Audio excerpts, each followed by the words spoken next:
ரொம்ப கஷ்டமா இருக்கு ப்ரோ, முடியல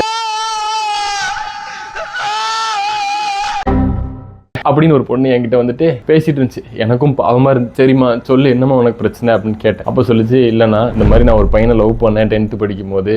அந்த பையன் வந்துட்டு என்னோட ரொம்ப சின்ன பையன், குட்டியா இருப்பான். எனக்கு ஓகே சரிம்மா சொல்லு, இதுக்கே எனக்கு பதில் இல்லை அப்படின்னு சொல்லிச்சு. சரி அடுத்து என்னம்மா ஆச்சு அப்படின்னு சொன்னேன். நாங்கள் ரொம்ப லவ் பண்ணோன்னா, அவனை ரொம்ப நான் லவ் பண்ணேன். எந்த அளவுக்குன்னா என் கூடவே வச்சிருக்குன்னு ஆசைப்பட்டேன் அப்படின்னு சொல்லி. சரிம்மா இப்போ கொஞ்ச நாளைக்கு முன்னாடி தான் வந்துட்டு அவங்க அம்மா கிட்ட போயிட்டானா அப்படின்னா, அம்மா கிட்ட போயிட்டானா அது வரைக்கும் என் கூட தானே இருந்தான். அம்மா கிட்டனாமா அப்படின்னா இந்த மாதிரி அவங்க அம்மா வந்துட்டு இறந்துட்டாங்க அப்படின்னு இறந்துட்டாங்களா, ஐயோ இதுக்கு நம்ம என்ன ஆறுதல் சொல்றது, புதுசா இருக்கே அப்படின்னு தோணுச்சு. ஆனா இவெல்லாம் அவன் என் கூட தானே இருந்தான். உன் கூட இருந்தானா எனக்கு ஒண்ணுமே புரியல. அதுதான் எனக்கும் புரியல. இல்லைன்னா நான் ஒரு ஒரு பையன் லவ் பண்ணுன்னு சொன்னேன்ல, அவன் பேரு ஜெரி, என்னோட நாய்க்குட்டி அப்படின்னாங்களா.